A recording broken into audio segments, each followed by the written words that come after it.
નમસ્કાર દોસ્તો, ફરીથી સ્વાગત છે તમારું મારી યુટ્યુબ ચેનલ રજની દવે વ્લોગર પર અને હું છું તમારો દોસ્ત રજની દવે।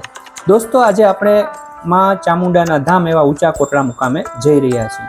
દોસ્તો, આજે આપણે માં ચામુંડા માતાજીના ત્યાં જઈને દર્શન કરીશું અને આ માં ચામુંડાના ધામ એવા ઊંચા કોટડા કઈ જગ્યાએ આવેલ છે, અહીં કઈ રીતે પહોંચી શકાય, અહીં દૂર દૂરથી આવતા યાત્રિકો માટે શું શું સગવડતા છે એ વગેરે વગેરે તમામ પ્રકારની માહિતી હું તમને આપવાનો છું। તો મારી સાથે છેલ્લે સુધી જોડાયેલા રહેજો અને હા, અમારો વિડીયો ગમે તો લાઇક, શેર અને કમેન્ટ જરૂરથી કરી દેજો। દોસ્તો, ઊંચા કોટડા ભાવનગર જિલ્લાના મહુવા તાલુકાનું નાનકડું ગામ છે, જે ભાવનગરથી 85 કિલોમીટર દૂર આવેલું છે। ઊંચા કોટડાથી નજીકમાં બજરંગદાસ બાપાનું બગદાણા ધામ જે 36 કિલોમીટર છે, મોગલ માતાજીનું ભગુડા ધામ એ માત્ર 21 કિલોમીટર દૂર આવેલું છે। જો આમ તમે અહીં જો દર્શન કરવા આવો તો એક સાથે આ બધા યાત્રાધામના દર્શનનો લાવો લઈ શકો છો। તો દોસ્તો, હવે આપણે પહોંચી ગયા છીએ ઊંચા કોટડા મુકામે। અહીં આ પાર્કિંગ છે અને આ દરિયાની ચોપાટી પાસે આવેલી બજાર છે, જ્યાં વિવિધ પ્રકારના નાસ્તા, કોલ્ડ ડ્રિંક્સ, નાળિયેર પાણી વગેરેની મજા તમે લઈ શકો છો।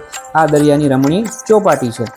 તો ચાલો મિત્રો, આપણે મંદિર તરફ જઈએ। મંદિરે તરફ જતાં થોડું ચાલવું પડે છે। મંદિર ટેકરી પર આવેલું છે, એટલે અહીં ચાલીને ટેકરી પર જવું પડે છે, જે બજારમાંથી રસ્તો પસાર થાય છે। રસ્તામાં ભોજનાલય આવે છે, ત્યાં યાત્રિકોને નિઃશુલ્ક ભોજન પ્રસાદ પીરસવામાં આવે છે। આપ અહીં આવો ત્યારે માતાજીનો પ્રસાદ અવશ્ય ગ્રહણ કરજો। અહીં દૂર દૂરથી આવતા યાત્રિકો, ભાવિકો જો રહેવા માગતા હોય તો તેના રહેવા માટે ટોકન ચાર્જમાં યાત્રિક નિવાસમાં રૂમ પણ આપવામાં આવે છે।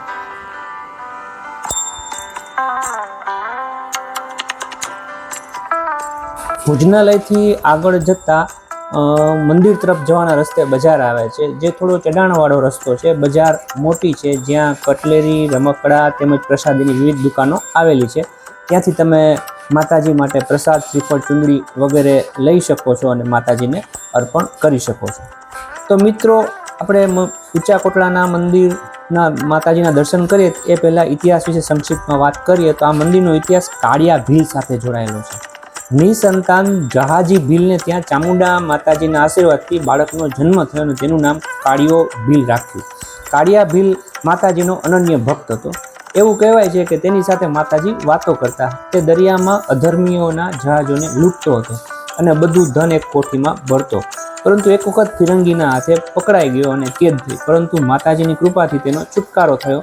ત્યારબાદ તેને જહાજ લૂંટવાનું બંધ કર્યું અને અંત સમય સુધી માતાજીની ભક્તિ કરી। હજી પણ કાળિયા ભીલની એ કોઠી ઊંચા કોટડામાં મોજૂદ છે।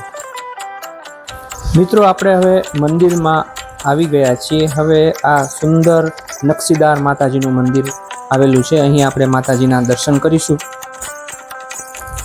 મિત્રો, અહીં બે ચામુંડા માતાજીના મંદિર આવેલા છે। એક મંદિરમાં વિડીયો શૂટિંગની મનાઈ છે, એટલે તમને હું દૂરથી માતાજીના દર્શન કરાવીશ।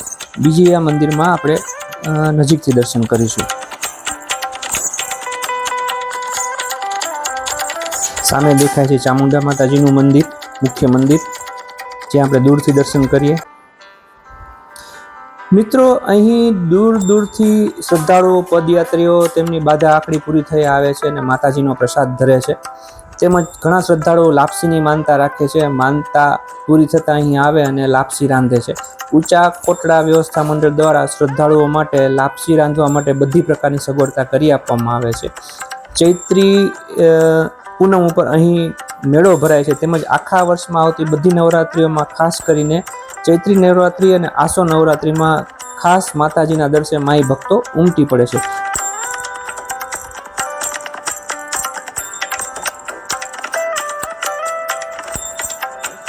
મિત્રો, આ ચામુંડા માતાજીનું બીજું મંદિર છે, ત્યાં આપણે દર્શન કરીએ। દિવ્ય મનોહર માતાજીની મૂર્તિના દર્શન થાય છે।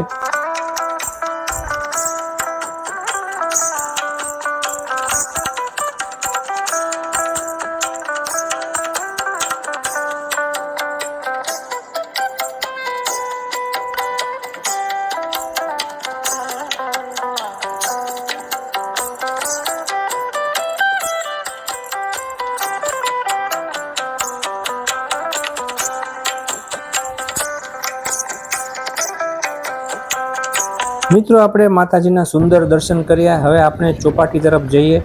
અહીં ચોપાટી પાસે સુંદર રમણીય દરિયા કિનારો છે.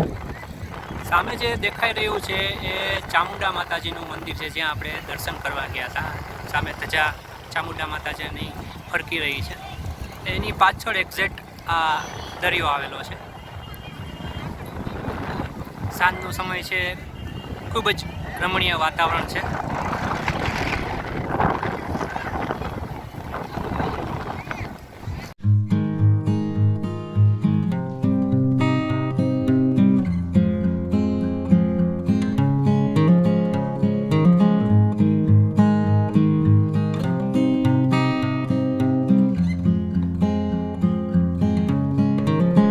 મિત્રો, તમે ચોપાટી ઉપર આવો તો અહીં એક સરસ મજાની બાઇકની સવારી કરવાનું ચૂકતા નહીં. બાઇકની સવારીનો એક આનંદ લેવા જેવો છે.